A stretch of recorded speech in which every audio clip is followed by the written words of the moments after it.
This conference will now be recorded.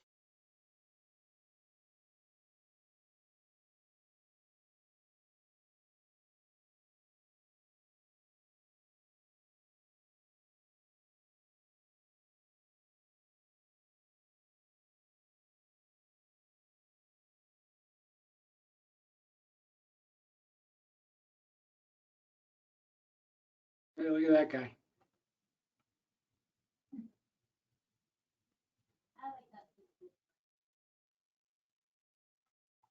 I do too.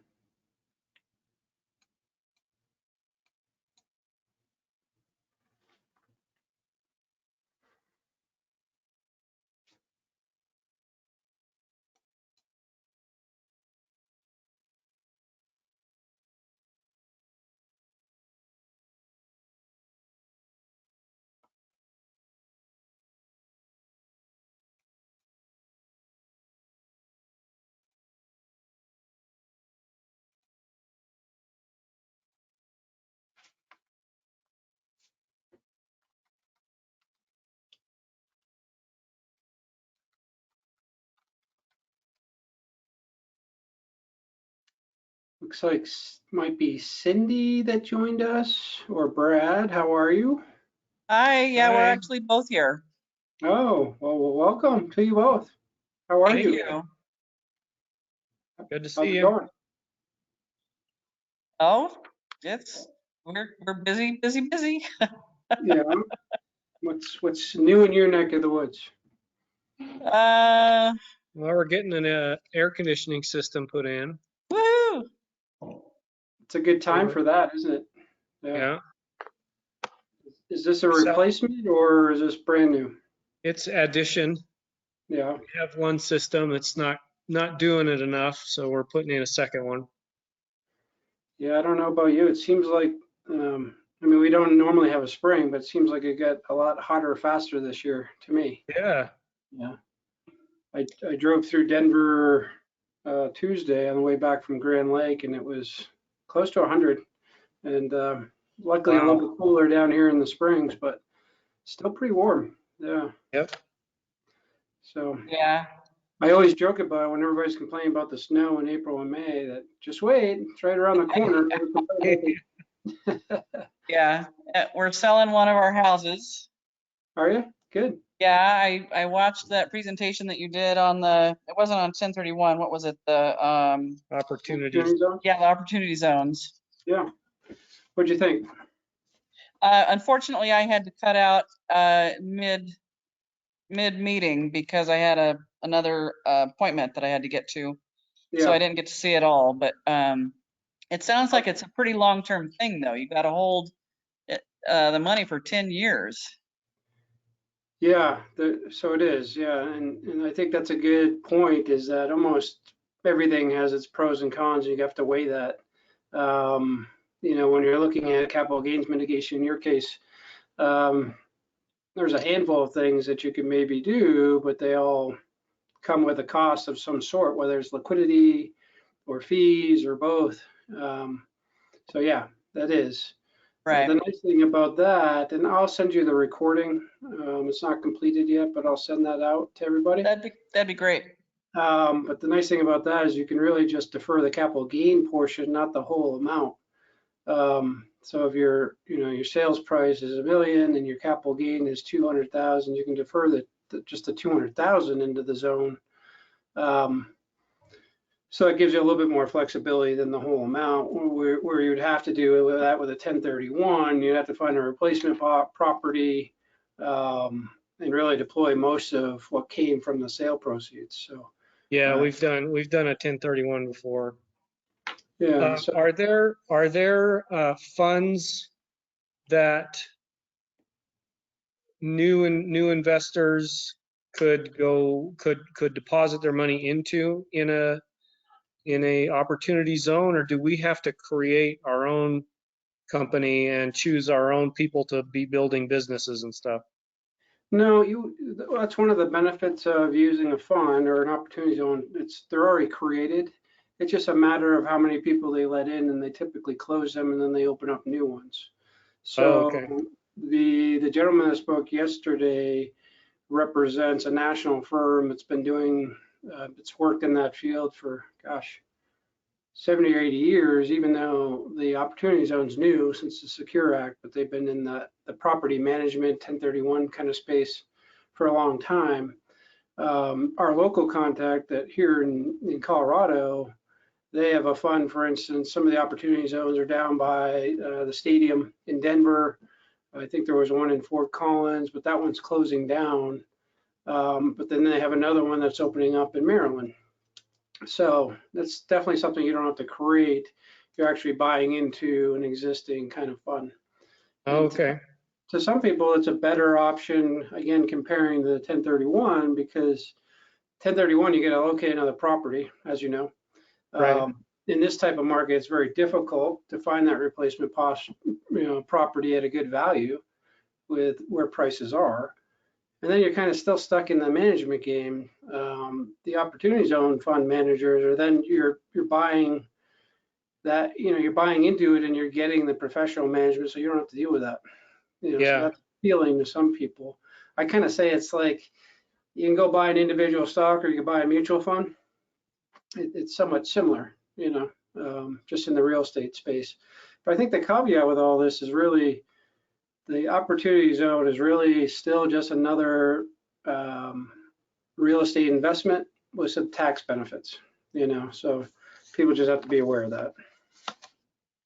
Now, if there's a zone, say in Denver, and we invest in a fund that is operating in that zone, does that zone have a limited, well, it obviously has a limited lifetime because the one in Fort Collins is done or getting done. When a zone end of lifes, what happens to that fund? Do they just move the money to some other zone? No, they distribute it to the shareholders. So they do have a definitive life anywhere between 6 and 10 years, I believe. So at the end of that, they then distribute it to whoever the owner of the fund are. You have the option at that point to realize the gain at that point or roll it into another fund at that time. Oh, okay. Yeah. So that they do have, I can't remember the name. This isn't my expertise. I have a partner that does this, and I'm happy to make set up a meeting with all of us if you want to get more into the weeds. But they do have another type of Opportunity Zone fund that actually turns into a REIT. Oh, yeah. So you get even more diversification because now it's a REIT. You get a little bit more liquidity in terms of accessing the money. So there's benefits of that. So you can actually go to an Opportunity Zone that ultimately turns into a REIT, or you just roll it over to another Opportunity Zone, or you can split it. So there's a lot of bells and whistles, but it's fairly complex. So yeah, good question. But yeah, they mostly have a defined lifetime, and they're looking to sell. They don't want to keep it on their balance sheet for the most part. It's not an income play. It's really for the capital appreciation, the tax deferral, and then they move on to the next project. So yeah. Yep. So I think the ones that I'm thinking about are both closed down. I just met with them not too long ago with somebody else, and they were getting close to closing it down, but who knows what the next project will be, Yeah. So you get to listen to some of it too, Brad, or? Yeah, I was sitting a couple chairs over and I heard some of it, but I had to work, so I couldn't really put that much attention to it. Yeah. How's business going? Busy. Yeah. We're getting some new customers now and then, which is good. Uh-huh. I've been working on a new feature to the software, trying to get it done as fast as possible to alleviate some pain that one of our bigger customers is going through. Mm-hmm. And it's turning out pretty nice. We're gonna start playing with it with them next week. Okay. I won't go too much into your personal details. It's really mostly staff right now that's on the call, which is fine. But Okay. Are you upgrading for potential future sales still, or you're not sure what you're doing with that? We're continuing, our current position of holding with a plan to make a plan to get out. But right now there's 2 or 3 major features that a lot of our customers have been yearning for, and so we're trying to get those done. Mm-hmm. Cool. That's probably what you like, right? Tinkering and coming up with new enhancements. Yeah, I'm creative. I like that part of it. I like the programming part of it. I do not like the deadline timelines, having specific dates when I need to get stuff out. I don't like that part. And generally I can avoid those, but these features are costing us new customers and costing our current customers extra work. So I'm wanting to get those out sooner rather than later. Well, that's what I meant. I was asking, are these deadlines, timelines kind of you self-created then? Just because you want it done quickly? Yeah. Yeah, self-imposed. That's what I meant. Yeah. Those are the worst, aren't they? But it's this latest one's pretty cool. Are you familiar with the carpool process at schools? Not really. No. They have cars line up around the block at drop-off time and pickup time. Mm-hmm. And as you advance in the carpool, they eventually recognize who you are and get your kids out of the school so that the kids are safe in the school and only transition to the car for a brief, a couple of minutes. And it's kind of like delivering the kid just in time. It's kind of like a production line. Yeah. So this new feature does that for dog and cat boarding kennels and doggy daycares. So if they have everybody going to work at the same time or everybody coming home from work at the same time, picking up their pets, it'll make that process a lot faster. Yeah. Huh. That's interesting. That's great. Yeah, COVID really changed the pet industry, the pet boarding industry. Everything is, curbside drop off and pickup now. Yeah, I noticed some changes just here, just my, microcosm and experience in the industry with my own dog. Yeah, it's not curbside, but it is all mostly virtual. They want you to make reservations ahead of time. So I told you, I think it's neat because they send you the report card afterwards, which is always fun. I could see tech, really changing that. They're building a huge facility here, which I thought it would have hurt the industry during COVID because everybody was home with their pets, but Right. apparently, yeah. So, well, good. I'm glad things are going well with your business. Except you're probably working too hard, Brad. I am definitely working too hard. You got to knock that off. Yeah, I'm looking forward to a break soon. Yeah. Do you have summer plans? Not this year, next year. Yeah, you're just staying put for the summer? Yeah. We might go camping or something, but it's pretty close to home. Yeah. I think. What part of the city? Where do you guys live? Parker. We're in Parker. You're in Parker. Okay. Yeah. So you're right by Aaron then. He lives in Parker too. Yeah. Oh, cool. Yeah. So yeah, you're a captive audience. Like I said, there's staff on here today. I think you know the format. It's really drop in if anybody has questions. I don't have a lot of programming. Sometimes I do, sometimes I don't. But the webinars are really reserved for other formats, just like the Opportunity Zone. That one's new. That one's more of a global. So my goal is to bring in specialists occasionally as it pertains, or I think it's relevant, that are part of my team. Other times it might be me or Frank doing other topics. So look for those. You're on my mailing list. But do you have any other questions or topics you might want to talk about today? I do. We have, our business has a 401k plan through Fidelity. I am the administrator of it, but I don't know if my experience doing that as an administrator is really typical or if Fidelity has taken on like some of the jobs of an administrator and just allowed me to do the easy stuff. Yeah, So as the administrator, really, I find all I have to do is decide how much money we're going to contribute and whether that is an employee contribution or a company salary match, and fill out the deposit form that indicates, those numbers, and write a check, and then I give that to Fidelity. I don't have to do any tax filings, any reporting filings, or anything else really. And I'm wondering if we were to have a 401k through TD Ameritrade or somewhere else that you're familiar with, if my job as an administrator would really be that easy, or if we would need to hire somebody to be a real administrator. yeah, that's a great question, and it's an interesting one because it's actually one of the more complex arenas in the retirement space. Frank, who's on the call here, Frank Sawatsky, is another CFP. He and I used to work at Vanguard together years ago in the retirement plan space. But like a lot of things, they made that a very complex. Rather than having one type of plan, there's several types of plans that an employer could have. And even states, we joke about, are coming out with their own retirement plans as if we need more.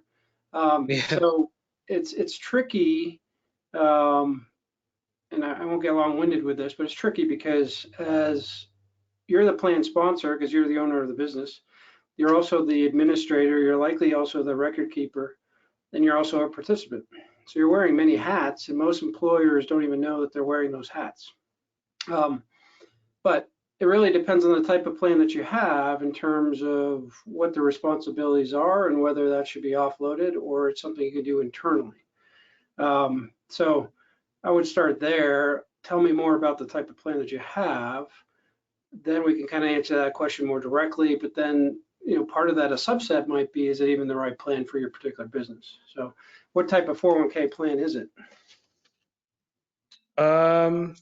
I guess I don't really know the answer to that. It is a 401k. It's not a simple or any kind of IRA. It allows us to invest in most stocks and funds and EFTs. So it's not very limiting. It allows a 25% salary bonus that the company can deposit, and it allows whatever the federal limit is for employee contribution. Right. So I know that we do want to, I believe that we want to in the future move to a plan that has a Roth component. This plan does not, and I was surprised to find that Fidelity told me they don't offer our kind of plan with a Roth component. So I know that it's not quite the right plan for the future, but that's where we're at the moment. Okay. So refresh my memory. Is it just the two of you? You don't have other employees, right? Correct. Okay. So it's probably what they call a solo or an individual 401k that's only allowed to be used for or with one person or spouses or partners in a business. Once you graduate, or not necessarily graduate, but once you have employees, you're kind of disqualified to that. Then you have to go kind of step up to a conventional, or I guess you could call conventional 401k plan. So I suspect it's one of those type of plans. And they call it a self-employment plan, Yeah. and I think you're right. It's probably only owners of the company.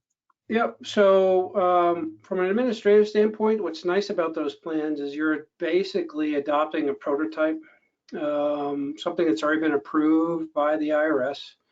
Every retirement plan that's created by an employer has what's called a plan document. That's the Bible that governs how it's run, the rules in terms of loans or distributions, funds available to invest in, so on and so forth.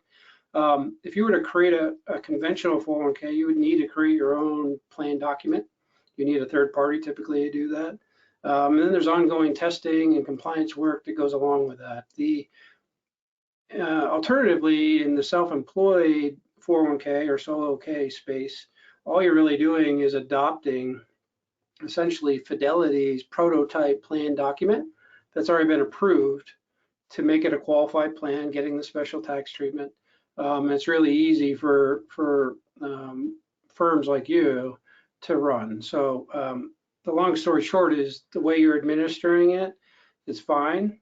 If you were to move that somewhere else, it would be the same case unless you change the type of plan to something that's more complex, though I don't think you need it.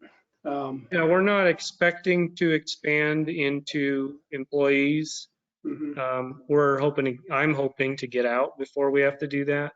Yeah, And if it comes to the point where it's no longer eligible, then we're going to be, semi-retired anyway. right. But we do want, like I said, to add that Roth component. Do you think there might be some existing prototypes that have that Roth component that are, Oh, yeah. Mhm. you Yeah, know, we do. Yeah, we do it all the time. you Yeah, think we do they're it all. as straightforward to administer? Yep, everything's the same. It's just a matter of the type of money that's contributed. So my custodian, TD Ameritrade, even my previous custodian trust company that's now E-Trade, that's now somebody else up in Denver, they all have Roth versions of that. The only complexity sometimes is you need 2 accounts. So say both of you are participants, you would have the pre-tax and then the Roth under both of their names. So there's a little bit more Sure. to it, but other than that, there's no difference from an administration standpoint. Track your contributions, things like that. Yeah, I always recommend those. I don't think I've ever opened one without, maybe on a limited basis without that Roth option. They have some other cool things too, where and it adds complexity. So back to what I was saying about having different type of plans. You can step up from complexity and have different bells and whistles, but obviously there's going to be more cost and other things associated. There are some plans out there that let you do an inter-plan conversion, which is a nice feature. So if you're not familiar with that, a Roth conversion is taking pre-tax money, converting it to a Roth, it triggers a taxable event at that point in time. But yeah, I didn't realize that conversion would require the plan to have that like in the prototype. I thought anybody could do that at any time. You can do that with your individual retirement accounts and individual Roth, but not within the plan itself. Okay. So what I'm talking about is a special. That's definitely a feature that we'd want, I think, and also perhaps allowing loans. Yep. So most prototypes that I've seen, at least the self-employed 401ks, do allow a loan feature, but you need to check the box when you establish it. We can talk a little bit more about that. I think it's a good feature, or sometimes I recommend people doing it just as kind of a parachute, but I would advise against using it unless you absolutely need to. But most prototype documents allow for that. Okay. So when you created it, they probably had a template with boxes you could check about vesting and who's eligible. Yeah, there might have been. That was so long ago. I don't remember now. Yeah, but Too anyway, many brain cells have died since then. but that's one of the options typically. So that's common. Yeah, it's common. But let me speak to that real quick. You probably already know this, but I always like to make sure. Frank can laugh at this because we used to field, some days 100 calls in the retirement space land, and half of them were about 401k loans. Yeah. And we were always educating people about the pros and cons of that. A loan is not really a loan. It's actually a distribution from your account. So, but because it's structured as a loan, it's not taxable like a regular distribution. So the reason the IRS allows that is because you promise to pay yourself back plus interest. And as long as you do it within a certain period of time, it's basically it's treated as a loan rather than a taxable distribution. However, the money that you take out as a loan obviously isn't working for you within the plan because it's not a loan against the account, it's actually withdrawn. So most people don't know that. And then if you terminate the plan or you leave the employer and you have an outstanding loan, you're required to pay it back pretty immediately, or that then becomes a taxable event at that point. So we generally say not to use that feature. Unfortunately, a lot of people that we encountered, these are big companies, you know, with hundreds of thousands of employees, they were using like ATMs, and you know, they just assume they had that feature, so they would use it. You know, but I think used responsibly, it could be okay. It does give a little sense of liquidity that maybe you're not going to get in a retirement plan on your own. Hey, I can see you. I was like, who's jumping in here? I'm like, oh, I know who they are. My wild hair. Yeah, I thank you. I was aware of most of that. I think we took a loan on my 401k at a previous employer, and did luckily pay that all off before I left that employer. Good. And yeah, it's a with ends up, you know, those, like you said, those funds are not earning then in the 401k, which is a little bit different than the whole life policies that we have. I think those are nice in that we can borrow from those and it does not reduce the capital. Correct. Yeah, you're basically borrowing from the cash value, but it is a loan from the insurance company. Correct. Mhm. Right. The reason the insurance company can give you a relatively competitive rate is they have your cash value as collateral. So they Right. know they're going to get paid back. Right. Yeah. And they would prefer that you, yeah, and they'd prefer that you reduce that cash value, because then when you die, they pay you less. Essentially, either way, it's your money, right? Yeah. So you pay them now, you pay them later, right? So, Yeah, I've often wondered about the idea of you know, borrowing from those policies and reinvesting that somewhere else. As long as you're making more than the interest on that loan, then you're doing something good, I think. yeah, it depends on how confident you are. There's a little bit of arbitrage there. That could be in any loan, right? I wouldn't recommend it, but you could use a mortgage to do the same, you know, or HELOC. It just depends on how confident you are of having a higher rate of return, for sure. Yeah. Yeah. But in the retirement discussion, you know, the whole life, or at least cash value type policy, is not a bad bucket to necessarily have. It depends on the whole life policy, but I've structured similar things to be another version of a Roth. So if somebody were kind of maxing out or already maxed out their retirement plan, they've maxed out their Roth, but they're looking for maybe another tax efficient bucket, if you will, rather than just a taxable investment account, those policies can add something like that, where they get decent rates of return, they can be productive, they can be safe, they cannot have market risk. So there's benefit there. And then, like you said, the loans in the future is another kind of tax-free income stream to complement your other sources. So when you cobble that together, hopefully you have a lot of Roth money. You have tax-free distributions from your whole life type stuff. Your taxable accounts, if you have them, are very tax efficient. So all that is multiple streams of tax efficient or even tax-free income. Therefore, it's less like your Social Security is going to be taxable. So all those things combined really can be powerful in terms of longevity planning. So just a thought there. Yeah. So, you knew that, right, Brad? I can tell. I'm going to try to tell you something you don't know tonight. That's my goal. How about that?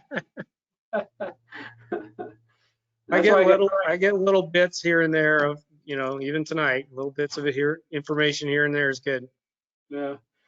Well, between Frank and I, we have about 60 years experience in this business. So there's got to be something we know that you don't know, but I don't know. I'm sure. So, but Well, so, speaking of the 401k, I'm sorry, the Roth element of a 401k, one thing you cannot do though is have matching money or any kind of employer contribution to the Roth account. That by law has to go to the pre-tax account. Right. Okay. And if we want to, then we can utilize that transfer or conversion process after the fact. Correct. Exactly. They have to get it there, yeah. But Yeah. what the government basically wants to keep it a little bit simpler, where any money that's never been that's employer contributions, either from a match or from an annual like profit sharing or something like that. They want to know that's pre-tax money, so they know where to track it. Well, not only that, most employers want the deduction too, so they don't really want to give to employees on after-tax basis, Right. In the case you're the one and the same, but you want a deduction too as an employer. So that's when you do retire or you stop, your income goes down, then you start looking at how your assets are structured and does a conversion make sense? Do you do it inside of a plan? Do you do it out? How do we structure things? Before you get to the RMD time at 72, but then also if and when taxes likely go up, you're trying to convert. But converting now when you're likely in your high income years probably doesn't make sense. Right. But it becomes a personal decision in terms of how much tax rate's going to increase and how quickly. So. There was something else I was going to mention.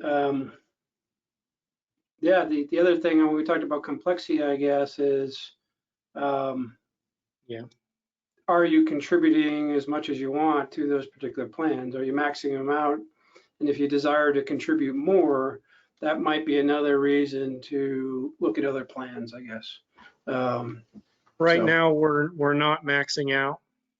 I think we probably could, but it just feels better to have that money in the bank instead. Sure. Yeah. I understand. But we are kind of getting to the point where we probably should start maxing it out. Yeah. It kind of depends on what we're going to do with all the funds from these property sales. Right. So yeah, you could graduate to like a cash balance or DB plan or something like that, where you can put 100,000 more in if you wanted to, but it's probably not something that's suitable at this juncture. So not yet. But I think it's a fine plan. I just think you're right. You want the Roth option. Make sure there's a loan provision, not that you'll use it, but just in case. Right. And then, yeah, of course, there's the investment management piece. You're doing it yourself. If you want somebody else to do it, that's the other component. So. Well, we're gonna change that with you. We've decided that we're gonna commit to you being our advisor. Oh, thank you. I appreciate that. Yeah. And so we need to, get with you and set up kind of the next steps. Okay. Yeah, we'll just set an appointment. We'll talk about the logistics. I think doing the plan is probably paramount, and consolidating accounts and things like that is kind of just secondary. But yeah, well, great. I look forward to working with you guys. I've enjoyed it so far. Now I really have to try to teach you stuff, Brad. You put me in knots. No, I think it'll be a good fit. I told you when we first met that I felt like there was some synergy there, so I hope you feel the same way. Yeah, absolutely. And I do feel a little bit of urgency with getting the accounts transferred, because right now everything's in cash, and I know we're missing opportunity. Kind of at the same time, we're missing opportunity because we're a bit hesitant about the future. What's going to happen, but it seems like the election was 7 months ago now, and things are still stable, and that fear that we built up, I think it was kind of healthy, but a little unhealthy as well. Yeah, I can understand that. I know what you're saying. Hindsight's 20/20, right? It could have gone the other way. Right. So I think you might, I would suspect you feel better that maybe you left some on the table than it went the other way. Right. Like, yeah, absolutely. You may have missed up some of the upside, but I don't think it's really going to derail your plan. At this point in life, you're not really worried about higher rates of return. You want to get decent returns, but manage risk, right? Yeah. So if I had your accounts at that point, yeah, I would have held your hand and say, hold on, hold on, hold on. But I could have been wrong too. But at the end of the day, typically, what I always explain to people, you know, how this looks feels different every time, but the result is typically the same. Things rebound, things normalize, there's a reversion to the mean. It's just a matter of how quickly and when. But it's always scary because it feels like, oh, it's different this time, Yeah. right? So in terms of us working together, I'm preparing you. There's going to be a lot of those. And there's going to be the crisis du jour. It's just going to be a matter of how we deal with it. Yeah, I want to talk about kind of safety mechanisms to, I don't know, try and mitigate some of those crashes. Yep. Yeah. So, yeah, I'll table it until later. We don't need to do it now, but Yeah. before I start running in this conversation. But yeah, you want to mitigate systematic and unsystematic risk, and there's ways to do that. It's all about asset allocation. But at the end of the day, it's not the tactical in or out of the market reactionary stuff. It just doesn't work statistically. So we always play the long game. Yeah, it's all about the probability. Even though we may not be right 100% of the time, it's likely we're going to be more right than wrong. And one of the books I tell people to read is Winning the Loser's Game. It's an investing book, if you ever read it. And they use a sports analogy. So I think they use tennis and golf and other professional sports and say, what's the biggest difference between a professional and an amateur? What would you say? Professionals getting paid is the only major difference. But There's why a are lot of they? amateurs that can do pace with the professionals, I think. What's the difference between an amateur and a professional besides pay, like from a performance standpoint? Experience, probably. That's Yeah, part of it. experience, conditioning, they do it a lot more often. Yep, and that might tie into the answer that I'm getting at. The answer that I'm getting at is they make less mistakes. Oh, okay. You know, Yeah. so the golf player makes less bad shots than an amateur. And maybe it's repetition, maybe it's conditioning, maybe it's experience. But I think it's very consistent with you don't want to make a mistake right now, or you want to make fewer of them, right? Because you're not 25 with many years ahead of you to make up for that. So in the investing world, it's the same thing. You're going to make decisions based on the probabilities, you know, and the probability usually doing nothing, even though it's scary, is usually better than doing nothing, or doing something, I should say, you know. So Yeah. What do you think, Frank? I see you rocking in your chair. Share your wisdom with us. Yeah, you know the adage, the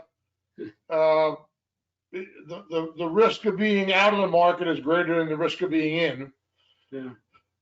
And that plays out a lot. And the thing about, you know, when people start getting nervous, that's a sign that maybe they're over allocated to the stock market. And then, you know, you kind of have to sail down to your sleep at night factor.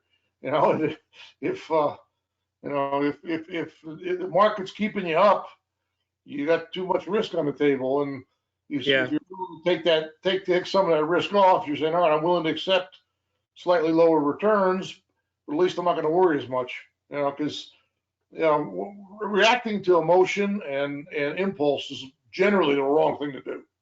Yeah. I agree with that. It comes down to the problem is that the markets have now become totally emotional driven. You know, No, they've always been that way. Okay. Well, in the short term, they are. I think in the short term, I would agree with that, but long term, I still think it comes more to fundamentals. That could be. Yeah, that could be. Yeah. I've been more focused on kind of the tactical trading and trying to time the market, which I know is generally a loser's game. But Successful, you're the first person I've ever met. Yeah, and our fear, our fear was that, we're going to see another giant dip like we did at the beginning of COVID. I don't understand the fiscal policy of our federal government and just don't see how we're not crashing. But you're right, in the long term, it's all going to even out. And so I need to shift my focus toward that. I think you do. Yeah, and hopefully that's where I earn my fees, is being your advocate and being your partner through all that and sharing what we've known.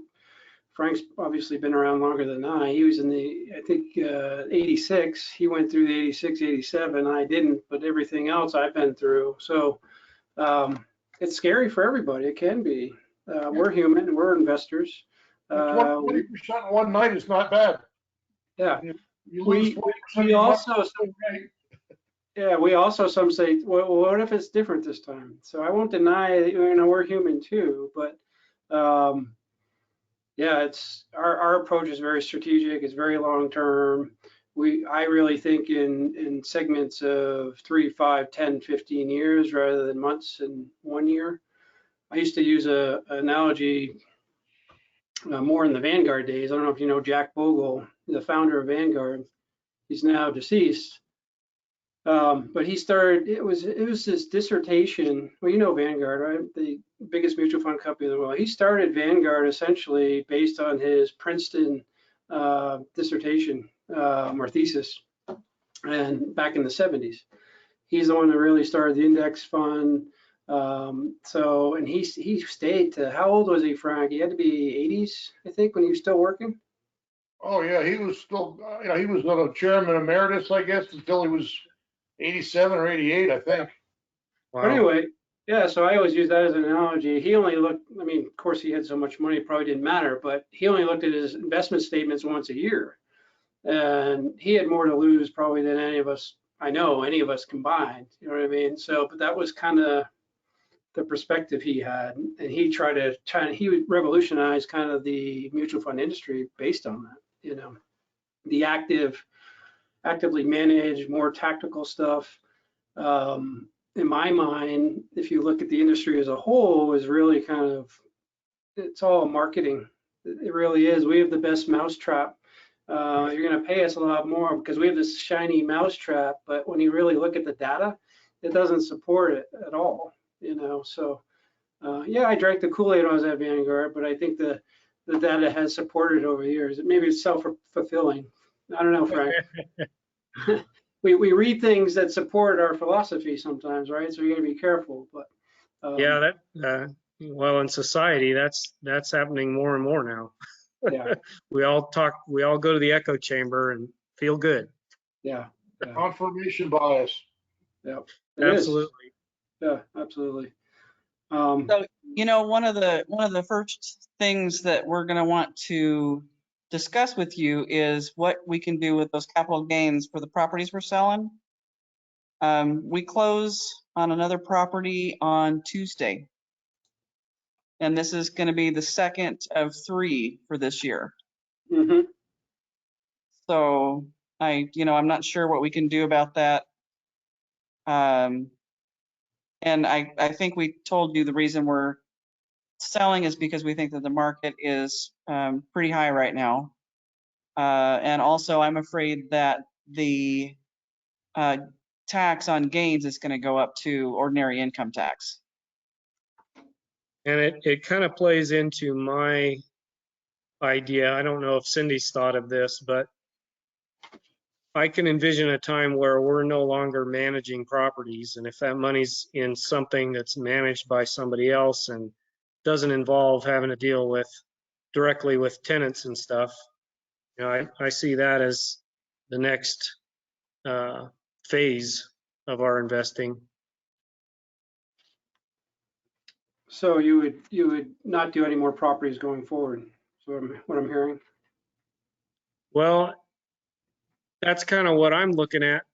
Cindy and I haven't decided that. I just pulled out your thing, that's all. I was sorry if I got Okay. distracted. I was like, well, maybe I could speak more intelligently if I saw your data.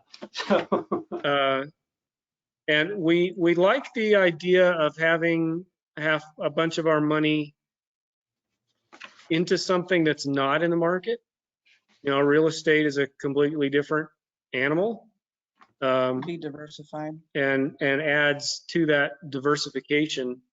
It's somewhat isolated from the emotions that drive the market. And so, you know, putting all that money into the market is not necessarily what we're looking for either. I think you But have maybe an REIT, maybe a REIT or something else.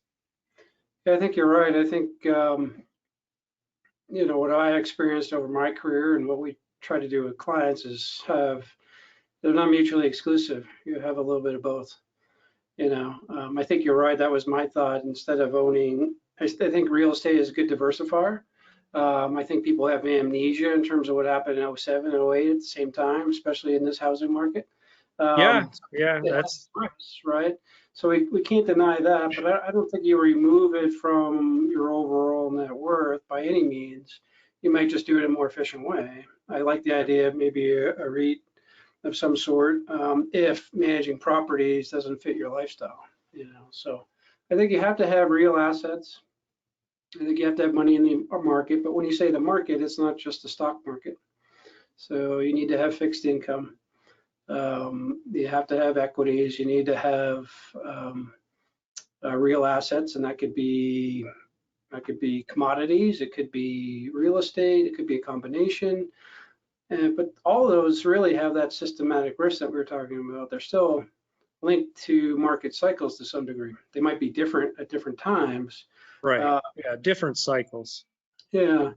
The one place that you're really going to not have that is what you've already talked about a little bit, is the insurance type contracts.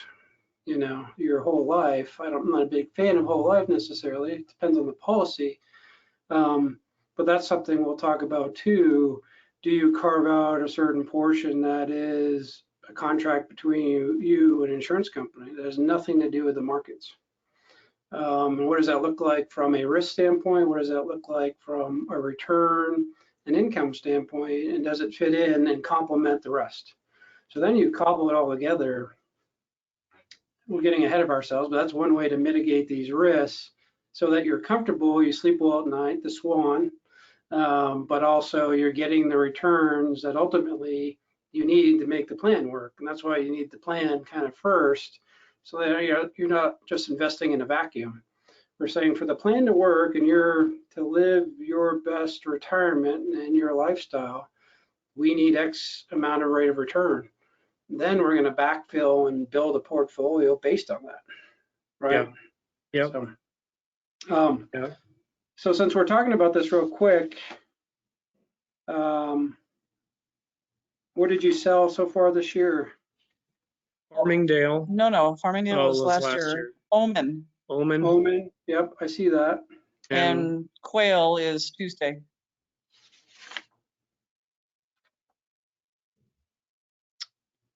So Omen, it looks like,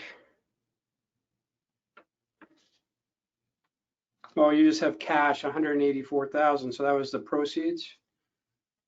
What was the gain on that? And when was it? I don't have any of the paperwork with me, so I don't know. Oh, we'll cover this later then. We don't have to go look at that. Yeah. Sorry about that. That's okay. No, that's fine. You get me going. I'm gonna go start to get to work here. That's good. We're also planning on selling Ironstone, but we could go back and revisit that. One of the reasons sell that is that it's in the real estate segment that is super hot. It's not single family residence, so it's kind of a step down from that. The cheapest thing on the market. Yeah. It's a condo. Cheapest thing on the market, even though it's outrageously expensive, if you ask me. Is this Quail you're talking about? No, Ironstone. Ironstone, the one that we're going to sell next month, maybe. Oh, it's market value 245. It's higher than that now? I would think it's up to 3 probably, No, not that high. not quite that high, No, 280. maybe 265. Well, what would be helpful if, because this is kind of pressing for you, and I know it's been top of your mind, would be sale price, approximate capital gain, sale date. Then we can see what strategies may still be available to offset some of the gains, or we could do preemptively. So there's a whole bunch of other data I'm going to want to collect, but for that particular area, I can at least look to see what, if anything, is possible, and then pull in other experts that maybe could help out. And that could be the opportunity zone guy, just to see what the scenario would look like. You know what I mean? Yeah. But without the Yeah. details, I don't know. Are we looking at $1 million gain? Are we looking at $500,000? You know? We can work to furnish all of that, but I'm wondering if some of that can be gotten through Aaron, since they have our returns. Well, they don't know the sales price of the properties that we've already sold. That's true. So you wanted the sales price and what else? Well, really, you need the basis. So you need to have either your own basis or have Aaron help you have an adjusted basis created. So that's the original purchase price plus what you put into it. Essentially, you establish that basis, then you know the sale price, and then that's how you arrive at the capital gain. So Aaron probably has the basis or close to. He'll probably need information in terms of money that went into it, realtors' costs, et cetera, to get a more definitive adjusted basis. And then we know what the capital gain is. So I can reach out to Aaron on that. So, Okay. But the original basis, he wouldn't know, I don't think. Yeah, she's got it. Laura is the one that we work with, Okay. and she's got all that built into her system. Okay. We'll have to furnish the sales price and sales costs, but she'll have everything else. Okay. So forgive me. So Ironstone possible. Right. Omen's already been sold. We don't Right. know the gain on that. And then, which was the other one? The Well, Oil, Quail. Okay. That's this week or next week? Tuesday, what's the contract price on it? 590, I thought it was 590, I think. 590. Yeah. That's 40 grand higher than what you put on here. That's good. Yeah. Okay. Good Well, time to sell. yeah, we were gonna sell to the tenant and I gave him a price of 505 back in like October, which is about where it was sitting in October. He should have taken it. Yeah, and then he comes back to Yeah, me, he I don't know, should 4 have. or 5 months later, and he Yeah. says, "Well, we're ready to buy the house now." And it's like, not at that price. Right. Sorry. You missed it. You Yeah. missed the boat. Mhm. So Okay. That's why people buy options. Yeah. Okay. So, all right. Well, we'll dig into that a little bit more. You said Brad, you were saying that you're kind of anxious to move some of the accounts. Just to be clear, it's your 401k really, and Roth IRA, traditional IRA. I'm just going through the list here. Well, and then we have a bunch of that post-tax money from the Okay. sales. yeah, cash. So I can get Tracy to start working on preparing the documents.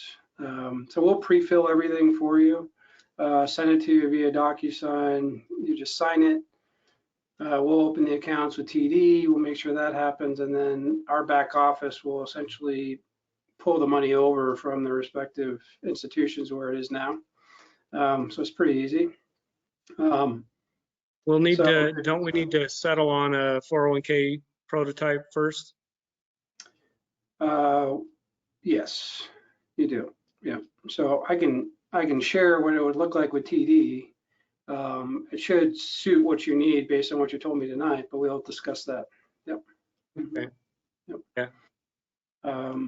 So anyway, it would be 401k, and then it would be an IRA, a Roth, and then probably a joint account to start with. Right? Sound about right? Yeah. So, but anyway, that's not why we're here. What other questions do you have? I'm going to put this away unless you want to talk about that more. I honestly don't have any questions. I just dropped in to listen and see what's going on, see what I can Yeah. glean from the discussion. Yeah. Okay. Well, let me point out, or Brad, did you have anything? Are you good? No, I'm good. Okay. So I was going to point out a couple things to people tonight anyways. I think it might be fitting for you. If you haven't, I'm just going to share my screen. And it's not to show you, Frank, but here's Frank. But if you haven't been to this part of our website, I think you should go here. There's a few things that you'll need as clients. So as we open accounts with TD, here's where you go for your login. Blue Leaf is a kind of performance reporting. Is this hard for you to see? Yeah. I saw it. I mean, I got it. Okay. I just wanted to see the website. Oh, okay. And then, yeah, it's level5financial.com, the resources tab. We also provide every client with their own personal financial website. That really, if you utilize it, it really becomes your one-stop financial hub where you can aggregate all your accounts in one place. If we have accounts with TD, it's automatically fed there every day. You can put any debt you might have. You could put other assets like your properties. So it's a single login to have everything in one place. There's even, you can link your accounts from a budgeting standpoint. There's a secure vault where you can keep tax returns. You can keep estate planning documents. We can interface with different report functionality in the vault as well. So in a good example, right now we're doing, we're kind of in our tax planning mode right now. So everybody, we're going through their tax returns. So what we typically do is have Aaron or any of our CPA partners upload the tax return to the vault. And then we kind of go through our own analysis on that and then give you a report on what we're spotting in that particular tax return and what might be opportunities to discuss with your accountant. So that's an example. So this has an app and things like that. We can talk about if that's interest to you. I just wanted to point that out. There's a video if you want to watch it to learn more on both of these. And then Riskalyze is kind of a risk metrics. You're going to hear Frank and I were already talking about it a little bit, but most meetings that we're going to have, I'm going to be talking about the mixture that we have in your portfolio, if it makes sense. And so we use diagnostic tools, but it's also our conversations and me knowing you, et cetera. But Riskalyze, I don't know if you're familiar with Riskalyze at all. Have you seen it before? So Riskalyze, I like. It's a software that I invested in a couple of years ago because it really quantifies risk to a number. And Frank can echo this. There's very few, I should say, risk questionnaires out there that can really give you a quantifiable measurement, I guess. So your main company, your big companies all have them. But they're kind of meaningless. So there's another one out there. It's called Finametrica. It's used all over the world. I've used that. But Riskalyze is nice because it will give you, based on how you answer the questions, a risk number from 0 to 100, 100 being the riskiest, 0 being the least risky. But then it will also categorize your existing holdings, whether your portfolio now is mostly cash or the portfolio that we create for you, and I'll assign that a risk number. And what's great about it is I can pull that up during a meeting and say, okay, Brad, you scored a 25. Cindy, you scored a 75. The portfolio we have is a 50. But what does that really mean? And I can show you within a probability of 95% what that mixture is going to do in the next 6 months. And even though that's short term, I'm a long-term thinker, I think it helps people understand what to expect, right? So as we're kind of really narrowing in on the portfolio that's going to be suitable and make you comfortable, that's an important tool, I think. It also stress tests it and says, okay, in 07, 08, this is what it would happen to your risk number, 50. This is the worst case scenario. So I'm always preparing people for that, what I think is an inevitability. If we're around long enough, it's going to happen. Just a matter of when and how extreme it is. I would just tell you to take a look at that. And then there's a number of articles, and then lots of blog articles, many of which our esteemed author is Frank. So if you have any critique, let me know, or let Frank know on that. But you can learn a lot here. Any particular articles you can think of, Frank, based on what we talked about that you want to point out? Oh, they're all good. How did I know you're going to say? Well, my political commentary or not, as well as the financial elements. By the way, I was just going to point that out to people. The personal finance website, I think, is pretty powerful.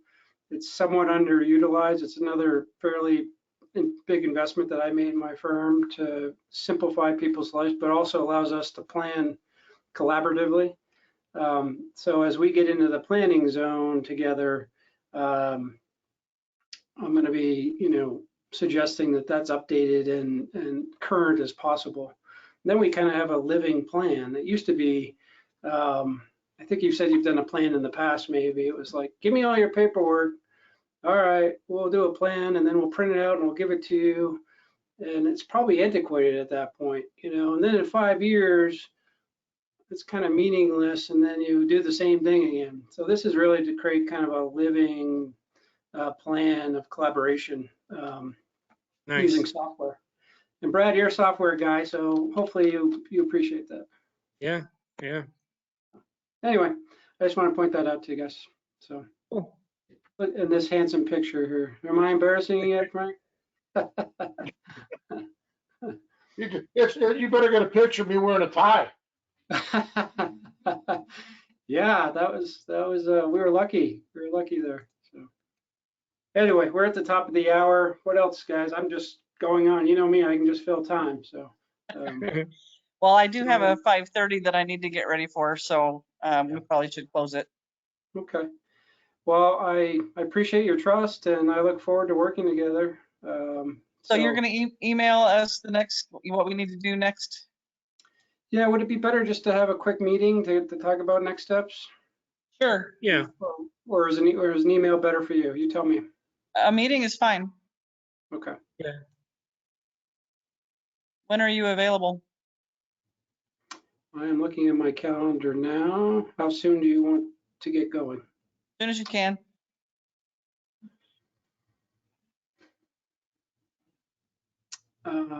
Well, I do have a little bit of availability tomorrow, unless that's too soon. I have No, Fridays are my day off. No Friday. So your day off? Well, your day what off I from mean everything? by that is Fridays are days that I reserve just for me.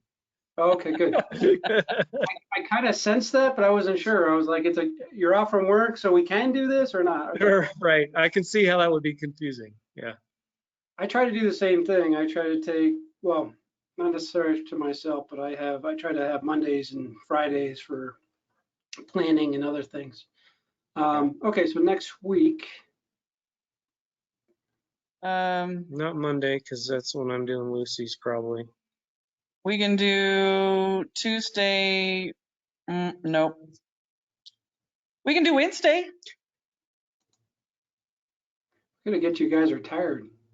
Of course, you know the joke, right? You're busier when you're retired than when you're working. Yeah. Yeah. But at least you're busy doing stuff that's more fun. So I didn't really introduce Frank, but Frank is already on the other side of that milestone. I pulled him out of retirement, so to speak. But so you can share some of your insight on that if you want, Frank. But you've been retired now how long from Caterpillar? Oh, it was 2013, I think. Yeah, But I've never done nothing. I mean, I've always had some part-time thing going since then. So, yeah. I never really stopped. I just stopped working there. Yeah, yeah. So do you have anything on the 16th? I do. Let's see. I can do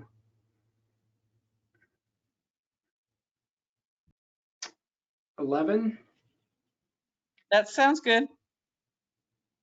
Okay, let's do That's 11. that's my kind of morning. Starting at 11. Yeah.